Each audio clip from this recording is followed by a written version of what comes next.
क्या हम इस ब्रह्मांड में अकेले हैं? और आखिर हम जा कहाँ रहे हैं? ये सवाल सिर्फ वैज्ञानिकों के लिए नहीं है। ये हम सबकी कहानी का, हमारी पहचान का हिस्सा है। बिल्कुल। और आज हमारे पास जो सोर्सेज हैं वो इन्हीं बड़े सवालों की एक बहुत ही दिलचस्प तस्वीर पेश करते हैं। अच्छा। हाँ, ये हमें जीवन की पहली चिंगारी से लेकर ब्रह्मांड के सबसे गहरे रहस्यों और यहाँ तक कि सितारों के बीच हमारे भविष्य की योजनाओं तक ले जाते हैं। तो आज का मिशन सिंपल है। हम इन सोर्सेस की गहराई में उतरेंगे और वो कमाल की जानकारी निकालेंगे जो विज्ञान की इन सबसे बड़ी पहेलियों को सुलझाने में मदद कर रही हैं। Sounds exciting. चलिए, तो शुरू करते हैं सबसे बुनियादी सवाल से। जीवन, लाइफ, आखिर ये शुरू कैसे हुई?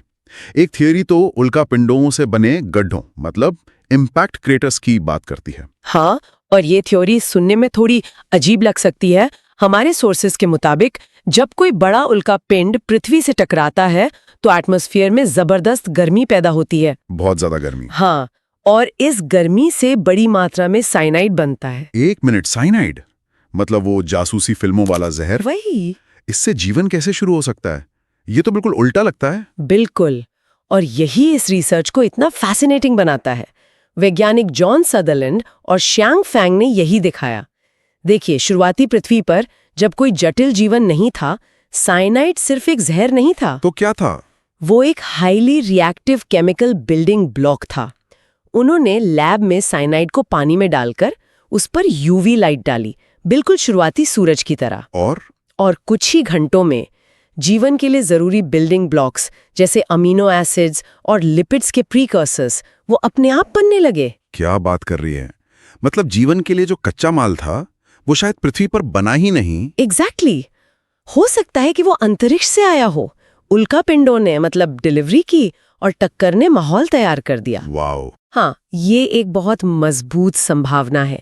बेशक दूसरे आइडियाज भी हैं, जैसे वो समुद्र की गहराइयों वाले। हाँ, हाइड्रोथर्मल वेंट्स जहां से गर्मी और रसायन निकलते हैं, या फिर ज्वालामुखी तालाब, ये भी संभावित जगह हैं। लेकिन एक बड़ी मुश्किल है ना? बहुत बड़ी। पृथ्वी पर प्लेट टेक्टोनिक्स की वजह से अरबों साल पुराने ये सारे सबूत, ये इम्पैक्ट क्रेटर्स, वो हमेशा के लिए मिट चुके हैं। तो अगर हमें सुराग चाहिए तो हमें एक ऐसी जगह देखनी होगी जहां वक्त लगभग थम गया हो, एक तरह का कॉस्मिक टाइम कैप्सूल। और यहीं पर मंगल ग्रह की एंट्री होती है। हमारा पड़ोसी? हाँ, मंगल एक भूवैज्ञानिक टाइम कैप्सूल है। वहां प्लेट टेक्टोनिक्स नहीं है, इसलिए अरबों साल पुराने निशान आज भी मौजूद हैं। लेकिन मंगल को लेकर हमारी समझ हमेशा से ऐसी नहीं थी, राइट? एक जमाना था जब लोग सोचते थे वहां सभ्यताएं हैं। बिल्कुल, ये निराशा से उम्मीद की एक कहानी है। 1880 के दशक में पर्सिवल लोवेल नाम के खगोल शास्त्री को पूरा यकीन था कि उन्होंने मंगल पर नहरें देखी हैं। नहरें मतलब कैनाल्स? हाँ, जो किसी बुद्धिमान सभ्यता ने सिंचाई के लिए बनाई हैं। और इस एक आइडिया ने तो दशकों तक हमारी कल्पना को दौड़ाया। इसीलिए जब 1964 में मैरिनर 4 यान मंगल के पास गुजरा तो सब अपनी सांसें रोक के बैठे थे। एलियन दुनिया की पहली तस्वीरें आने वाली थीं। लेकिन जो तस्वीरें आईं वो बेहद बोरिंग थीं। मैंने देखी हैं वो तस्वीरें, सिर्फ गड्ढे ही गड्ढे। बिल्कुल चांद की तरह। कोई नहरें नहीं, कोई शहर नहीं, सारी उम्मीदें खत्म। वो एक बड़ी निराशा थी। हाँ, लेकिन फिर बाद के मिशनों ने कहानी को पूरी तरह पलट दिया। मैरिनर 9 ने घुमावदार घाटियों की तस्वीरें भेजी जो बिल्कुल सूखी हुई नदी जैसी दिखती थी। एग्जैक्टली।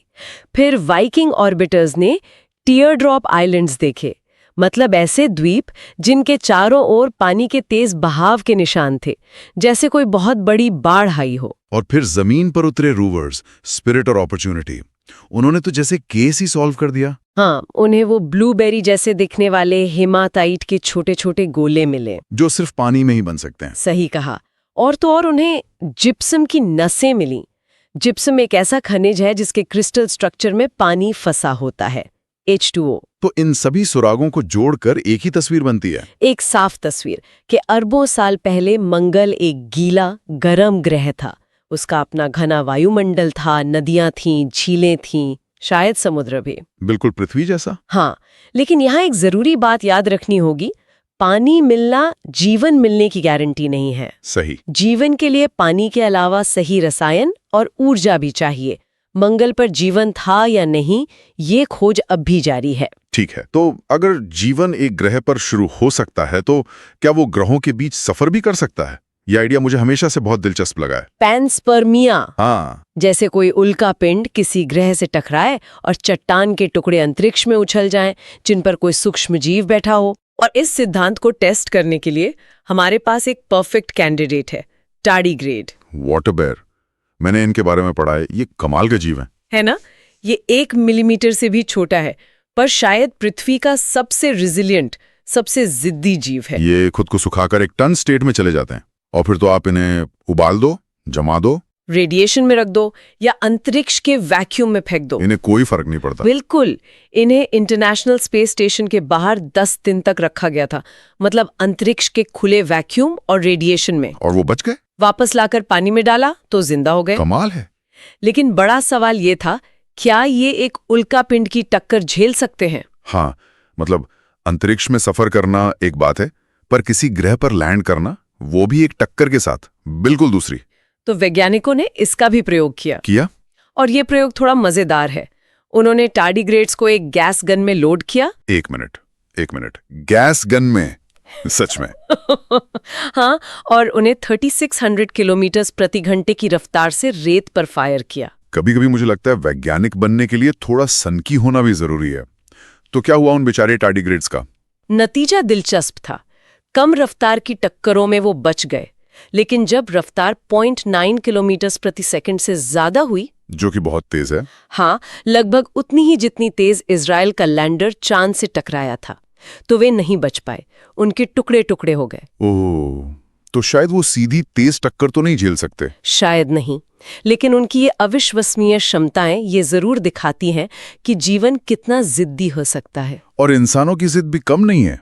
हम भी तो हमेशा बाहर की ओर बढ़ते रहे। बिल्कुल। और यही हमें 1977 में लॉन्च हुए वॉयेजर मिशन पर लाता है। ये एक ऐसा मौका था जो 1750 साल में सिर्फ एक बार आता है। हाँ, एक ग्रैंड टूर। हमारे सौर मंडल के जो बाहरी ग्रह हैं, बृहस्पति, शनि, अरुण और वरुण, वो एक ऐसी सीध में थे कि एक ही स्पेसक्राफ्ट ग्रेविटी की मदद से उन सभी के पास से गुजर सकता था। और वॉयेजर ने हमें दिखाया क्या? बृहस्पति के वो सैकड़ों तूफान, शनि के वो हजारों जटिल छल्ले। पृथ्वी से तो हमें सिर्फ 5-6 ही दिखते हैं। वॉयेजर ने दिखाया कि वो असल में 100 से ज्यादा छोटे छोटे छल्लों का सिस्टम है। और वॉयेजर 2, वो तो अकेला ऐसा यान है जो बर्फीले ग्रहों अरुण और वरुण तक गया। हाँ, और उसने हमें दिखाया कि यूरेनस अपनी साइड पर 90 डिग्री झुका हुआ है, जैसे लुढ़क रहा हो। हाँ, शायद अरबों साल पहले किसी पृथ्वी जितने बड़े ग्रह से हुई टक्कर की वजह से। लेकिन इस पूरे मिशन का मेरे लिए जो सबसे यादगार पल है वो था जब कार्ल सेगन के कहने पर वॉयेजर 1 ने मुड़कर हमारे घर की एक तस्वीर ली। Pale blue dot. हाँ, 6 अरब किलोमीटर दूर से ली गई वो तस्वीर, उसमें पृथ्वी एक छोटा धुंधला नीला बिंदु है जो अंतरिक्ष के अंधेरे में लगभग खो गया है। वो तस्वीर विज्ञान से ज्यादा दर्शन है। सही कहा। वो हमें याद दिलाती है कि हमारी सारी लड़ाइयाँ, हमारी सारी खोजें, हमारा पूरा इतिहास, सब कुछ बस उसी एक पिक्सल पर है। ग्रहों का टूर खत्म करने के बाद वॉयेजर का अगला मिशन था सौरमंडल का किनारा ढूंढना, वो जगह जहां सूरज का प्रभाव खत्म होता है। उसे हेलियोपॉज कहते हैं। पर मुश्किल ये थी कि किसी को पता नहीं था कि ये किनारा है कहाँ। तो वैज्ञानिकों को बस इंतजार करना था। हाँ, सालों तक इंतजार किया। फिर 2012 में वॉयेजर 1 के डेटा में अजीब चीजें होने लगीं। 16 पार्टिकल्स अचानक गायब हो जाते, फिर दिखने लगते। बहुत कंफ्यूजन था। तो पुष्टि कैसे हुई? कंफर्मेशन एक ऐसी टेक्नोलॉजी से आया जो सुनकर आज हंसी आती है, एक टेप रिकॉर्डर। सच में? Tape recorder? मेरी पहली कार में टेप डेक था। यकीन नहीं होता कि उस पुरानी तकनीक ने हमें इंटरस्टेलर स्पेस से डेटा भेजा। हाँ, यान पर मौजूद एक प्राचीन टेप रिकॉर्डर पर दर्ज रेडियो डेटा ने साबित किया कि वॉयेजर 1 सौर मंडल के बुलबुले को पार करके तारों के बीच की खाली जगह में पहुंच चुका है। ऐसा करने वाली पहली इंसानी चीज, पहली और अकेली अब तक। और उसने एक और राज खोला। हमारा सौर मंडल, मतलब हमारा हीलियोस्फीयर, वो गोल नहीं है। तो कैसा है? वो एक क्रोआसा जैसा है जिसके 2 सींग हैं। क्या बात है! तो अब वॉयेजर हमेशा के लिए आगे बढ़ता रहेगा, एक खामोश दूत हमारी कहानी लेकर। हाँ, अगले कुछ सालों में उसकी शक्ति खत्म हो जाएगी, पर वो अपनी यात्रा हमेशा जारी रखेगा। वॉयेजर जैसे रोबोट्स के बाद अब जाहिर है अगला कदम इंसानों को भेजना है, मंगल पर। हाँ, स्पेसएक्स, नासा, चीन सब इस रेस में है। लेकिन वहां रहना कितना मुश्किल होगा? चुनौतियां क्या हैं? चुनौतियां बहुत बड़ी हैं, शारीरिक और मनोवैज्ञानिक दोनों। मंगल का गुरुत्वाकर्षण पृथ्वी का सिर्फ 38% है, जिससे हड्डियां और मांसपेशियां कमजोर होंगी। और वायुमंडल? 95% कार्बन डाइऑक्साइड जहरीला है और सतह पर रेडिएशन बहुत ज्यादा है, क्योंकि मंगल की अपनी कोई मैग्नेटिक फील्ड नहीं है जो उसे बचा सके। इन्हीं सब चीजों के लिए पृथ्वी पर मास सिमुलेशंस हो रहे हैं ना? हाँ, और वहाँ एस्ट्रोनॉट्स ने सीखा है कि सबसे बड़ी परेशानियां अक्सर बहुत छोटी छोटी चीजें होती हैं। जैसे स्पेस सूट के अंदर नाक में खुजली होना। ओह, मैं सोच भी नहीं सकता। आप कुछ नहीं कर सकते? बिल्कुल। इसके लिए उन्होंने हेलमेट के अंदर फोम का एक छोटा सा टुकड़ा लगाया है, जिससे वो अपनी नाक रगड़ सके। वाह! उनका मंत्र है फेल फास्ट फेल चीप। मतलब यहीं पर जल्दी और सस्ते में गलतियां कर लो ताकि असली मिशन में जान न गंवानी पड़े। ये तो हुई शारीरिक चुनौतियां, लेकिन मुझे लगता है मनोवैज्ञानिक चुनौतियां इनसे भी बड़ी होंगी। कहीं ज्यादा। सोचिए, महीनों तक एक छोटे से डिब्बे में कुछ लोगों के साथ बंद रहना, पृथ्वी से इतनी दूर कि मदद भी नहीं आ सकती। तो मंगल पर जाने के लिए परफेक्ट इंसान कौन होगा?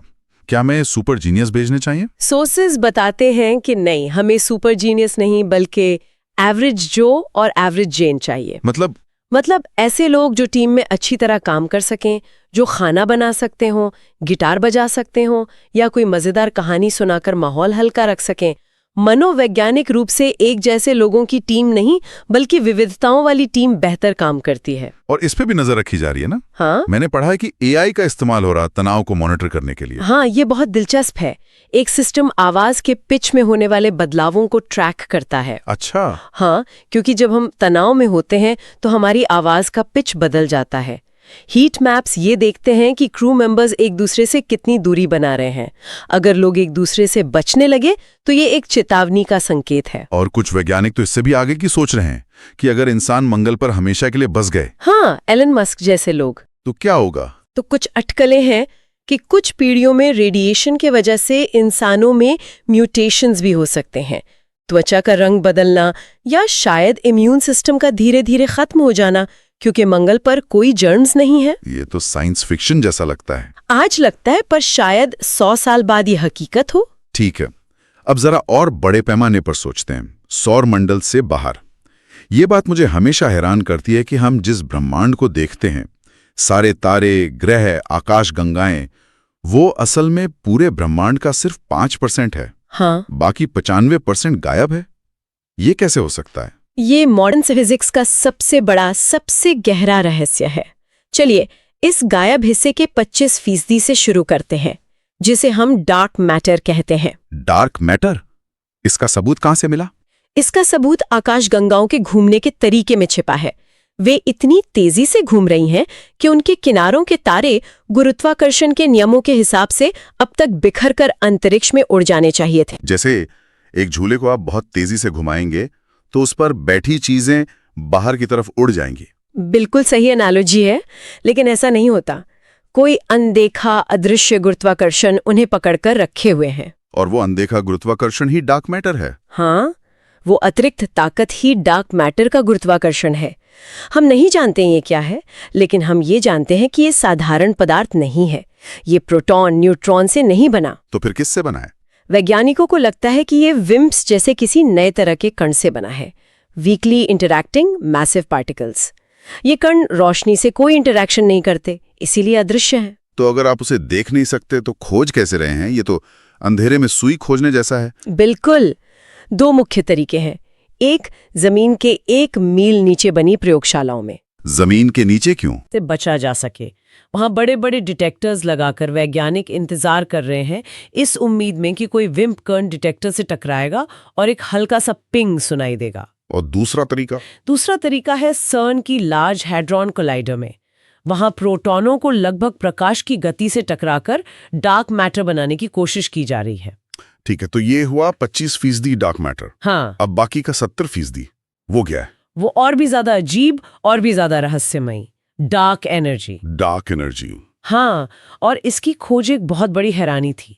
देखिए, एडविन हबल ने हमें बताया था कि ब्रह्मांड फैल रहा है। हाँ, बिग बैंग के बाद से। और सब यही मानते थे कि गुरुत्वाकर्षण की वजह से ये फैलाव धीरे धीरे धीमा हो रहा होगा, एक दिन शायद रुक जाएगा। बिल्कुल मंतिकी लगता है। हाँ, लेकिन 1990s के दशक में एडम रीस और उनकी टीम ने दूर के सुपरनोवा का अध्ययन किया और उन्होंने पाया कि ब्रह्मांड का फैलाव धीमा नहीं बल्कि तेज हो रहा है। क्या? तेज हो रहा है। ये तो ऐसा हुआ जैसे आप एक गेंद को हवा में फेंकें और वो नीचे आने के बजाय और तेजी से ऊपर जाने लगे। एग्जैक्टली ये इतना चौंकाने वाला, इतना अविश्वसनीय था कि उन्हें इसके लिए नोबेल पुरस्कार मिला। तो इस तेजी के पीछे जो भी ताकत है, उस रहस्यमयी अनदेखी ताकत को ही डार्क एनर्जी नाम दिया गया।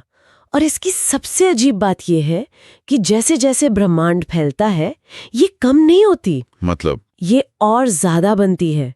It's like getting something for nothing. खाली जगह से ऊर्जा पैदा हो रही है जो हमारे भौतिकी के सारे नियमों के खिलाफ है। तो डार्क मैटर और डार्क एनर्जी से होते हुए अब हम सबसे विचित्र, सबसे माइंड बेंडिंग विचार पर आते हैं, मल्टीवर्स। समानांतर ब्रह्मांड। क्या ये सिर्फ साइंस फिक्शन है या इसके पीछे कोई असली विज्ञान भी है? इसके पीछे कई गंभीर वैज्ञानिक सिद्धांत हैं।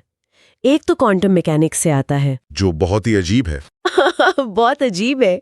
वो कहता है कि एक कण, एक इलेक्ट्रॉन एक ही समय में कई जगहों पर हो सकता है। ठीक है। जब हम उसे मापते हैं या देखते हैं तो वो एक जगह चुनता है, लेकिन एक सिद्धांत ये कहता है कि बाकी सारी संभावनाएं भी अपनी अपनी अलग अलग दुनियाओं में, अलग अलग ब्रह्मांडों में सच हो जाती हैं। यानी एक ब्रह्मांड है जहां मैंने आज सुबह नीली शर्ट पहनी और दूसरा जहां मैंने लाल पहनी। हाँ, और उससे भी कहीं ज्यादा, हर एक क्वांटम चॉइस पर एक नया ब्रह्मांड। ये तो अनंत ब्रह्मांड हुए। बिल्कुल। एक और आइडिया गणित से आता है। सोचिए, आपके पास लेगो ब्लॉक्स है। ठीक है। अगर आपके पास सीमित तरह के ब्लॉक है लेकिन उन्हें जोड़ने के लिए जगह अनंत है, तो कहीं ना कहीं ब्लॉक्स का कोई पैटर्न खुद को जरूर दोहराएगा। हाँ, ये तो तय है। इसी तरह अगर ब्रह्मांड सीमित तरह के कणों से बना है लेकिन अंतरिक्ष अनंत है, तो हमारे जैसा एक और सौरमंडल, एक और पृथ्वी और एक और आप होना गणितीय रूप से तय है। ये सोचने में ही कितना अजीब है कि कहीं और मेरा एक हमशक्ल है जो शायद मुझसे बस थोड़ा सा अलग है। हाँ, जिसने शायद आज सुबह कॉफी की जगह चाय पी। और तीसरा सिद्धांत कहता है कि बिग बैंग के बाद ब्रह्मांड के अलग अलग हिस्से अलग अलग रफ्तार से फैले, जिससे अलग अलग बबल यूनिवर्स बन गए, जिनके शायद अपने अलग भौतिकी के नियम हो। बिल्कुल। ये सब अभी थ्योरी है, लेकिन इसके कुछ संभावित संकेत खोजे जा रहे हैं। जैसे हमारे ब्रह्मांड के नक्शे में एक कोल्ड स्पॉट, एक ठंडी जगह। और वो क्या हो सकता है? कुछ वैज्ञानिक मानते हैं कि वो शायद किसी दूसरे ब्रह्मांड से हुई टक्कर का निशान है। वाओ! इन बड़े रहस्यों के अलावा कुछ नई खोजें और नई चुनौतियां भी हमारे सामने हैं। जैसे, क्या हम अकेले हैं? हाँ, वो सबसे बड़ा सवाल। 1977 में हमें एक 72 सेकंड लंबा वाव सिग्नल मिला था और हाल में वैज्ञानिक फास्ट रेडियो बर्स्ट यानी FRBs का पता लगा रहे हैं। हाँ, ये अंतरिक्ष से आने वाले बहुत ही शक्तिशाली मिलीसेकंड लंबे रेडियो सिग्नल हैं। शुरू में तो लगा था कि ये किसी एलियन सभ्यता के सिग्नल हो सकते हैं। बिल्कुल, वो एक बहुत बड़ी संभावना लग रही थी। लेकिन अब हमारे पास बेहतर प्राकृतिक एक्सप्लेनेशंस हैं, जैसे 2 न्यूट्रॉन तारों का टकराना या फिर मैग्नेटार। मैग्नेटार क्या होते हैं? ये बहुत ज्यादा चुंबकीय न्यूट्रॉन तारे होते हैं और हाल ही में एक FRB हमारी ही आकाशगंगा में एक मैग्नेटार से आते हुए देखा गया। तो इससे एलियन वाला सिद्धांत थोड़ा कमजोर हो गया? हाँ, काफी कमजोर हो गया। लेकिन जीवन के संकेतों के लिए एक और अप्रत्याशित जगह सामने आई है। कहाँ? शुक्र ग्रह पर, वीनस। शुक्र? वो तो एक नरक जैसा ग्रह है। सतह का तापमान इतना कि सीसा भी पिघल जाए। बिल्कुल, लेकिन उसके बादलों में जमीन से 50 किलोमीटर ऊपर तापमान और दबाव काफी हद तक पृथ्वी जैसा है। अच्छा। और हाल ही में वैज्ञानिकों को वहीं पर फॉस्फीन गैस का एक संकेत मिला है। और ये महत्वपूर्ण क्यों है? क्योंकि पृथ्वी पर फॉस्फीन उन सूक्ष्म जीवों द्वारा बनाई जाती है जिन्हें ऑक्सीजन पसंद नहीं है। ये एक बायोसिग्नेचर है। तो ये शुक्र के बादलों में तैरते हुए जीवन का एक संकेत हो सकता है। एक मजबूत संकेत। हालांकि इस पर अभी बहुत बहस जारी है और इसकी पुष्टि नहीं हुई है। तो जैसे जैसे हम अंतरिक्ष में आगे बढ़ रहे हैं, एक नई तरह की गोल्ड रश भी शुरू हो रही है। हाँ। चांद पर माइनिंग, ये अब सिर्फ कहानियों में नहीं है, ये हकीकत बन रही है। चांद पर ऐसा क्या है जिसके लिए देश दौड़ रहे हैं? बहुत कुछ है। चांद की चट्टानों में 45% ऑक्सीजन है, जो सांस लेने और रॉकेट फ्यूल के लिए जरूरी है। वहां सिलिकॉन है, लोहा है और सबसे जरूरी पानी है। पानी को तोड़कर रॉकेट फ्यूल बनाया जा सकता है? बिल्कुल, हाइड्रोजन और ऑक्सीजन में। वहां हीलियम 3 है, जो फ्यूजन एनर्जी के लिए एक बेहतरीन स्वच्छ ईंधन हो सकता है। और है रेयर अर्थ एलिमेंट्स, जो हमारे स्मार्टफोन और कंप्यूटर के लिए जरूरी हैं। हाँ, और जिनका 90% कंट्रोल आज चीन के पास है। तो अमेरिका जैसे देश चांद को एक वैकल्पिक स्रोत के तौर पर देख रहे हैं। तो जाहिर है ये एक रणनीतिक दौड़ भी है। लेकिन सवाल ये है कि चांद का मालिक कौन है? क्या मैं जाकर वहां एक टुकड़े पर अपना झंडा लगा सकता हूं? यहीं पर अंतरिक्ष कानून यानी स्पेस लॉ आता है। 1967 की आउटर स्पेस ट्रीटी कहती है कि कोई भी देश चांद या किसी ग्रह पर अपना दावा नहीं कर सकता। तो ये किसी एक देश का नहीं है? नहीं, ये ग्लोबल कॉमन्स है, जैसे अंतर्राष्ट्रीय समुद्र। लेकिन संधि इस बारे में चुप है कि क्या कोई प्राइवेट कंपनी वहां से निकाली गई चीजों की मालिक हो सकती है। तो ये कानूनी ग्रे एरिया है। बिल्कुल, और इसी वजह से अमेरिका, लग्जमबर्ग और जापान जैसे देश अपने कानून बना रहे हैं जो उनकी कंपनियों को ये अधिकार देते हैं। तो इससे तो भविष्य में टकराव हो सकता है। हो सकता है, और शायद होगा भी। अंतरिक्ष एक नया वाइल्ड वेस्ट बनता जा रहा है। और इस वाइल्ड वेस्ट में हमने एक और समस्या खड़ी कर दी है, एक बहुत बड़ी समस्या, अंतरिक्ष का कचरा। स्पेस जंक, ये एक बहुत बड़ी और तेजी से बढ़ती हुई समस्या है। पृथ्वी के चारों ओर 130 मिलियन से ज्यादा कबाड़ के टुकड़े घूम रहे हैं। 130 मिलियन? हाँ, पुराने सैटेलाइट्स, रॉकेट के हिस्से, सब कुछ। और ये 17,000 मील प्रति घंटे की रफ्तार से घूम रहे हैं। गोली से भी तेज? बहुत तेज। इस रफ्तार पर पेंट का एक छोटा सा टुकड़ा भी विनाशकारी हो सकता है। एक इबुप्रोफेन गोली के आकार का टुकड़ा कक्षा में 357 मैग्नम गोली जितनी ऊर्जा रखता है। ये सिर्फ एस्ट्रोनॉट्स के लिए खतरा नहीं है ना हेरन? नहीं, ये हम सबके लिए है। हमारी पूरी मॉडर्न दुनिया सैटेलाइट्स पर निर्भर है। जीपीएस, इंटरनेट, मौसम की भविष्यवाणी, बैंकिंग, सब कुछ। हाँ, एक बड़ी टक्कर से एक चेन रिएक्शन शुरू हो सकता है, जिसे केस्लर सिंड्रोम कहते हैं, जो हमारे कम्युनिकेशन सिस्टम को दशकों के लिए ठप कर सकता है। तो हम इस कचरे को साफ क्यों नहीं कर रहे? कोशिश हो रही है। हम इस कचरे को ट्रैक कर रहे हैं, लेकिन सिर्फ क्रिकेट की गेंद से बड़े टुकड़ों को। छोटे खतरनाक टुकड़े पकड़ में नहीं आते, और इसे हटाने के तरीके जैसे हार्पून या जाल, वो अभी भी एक्सपेरिमेंटल है और बहुत महंगे हैं।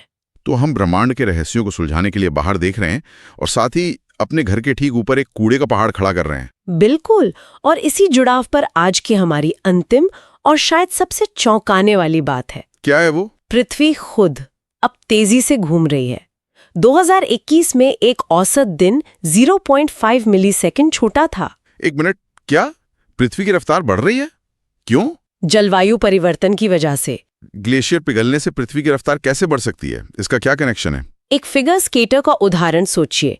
जब स्केटर घूमते हुए अपने हाथों को अंदर की ओर खींचता है तो क्या होता है? उसकी घूमने की गति तेज हो जाती है। बिल्कुल ठीक उसी तरह जब ध्रुवों पर जमी बर्फ पिघलकर पानी बनती है और पृथ्वी के केंद्र के करीब आती है, मतलब मास का रीडिस्ट्रीब्यूशन होता है, तो पृथ्वी का घूमना थोड़ा तेज हो जाता है। कमाल है।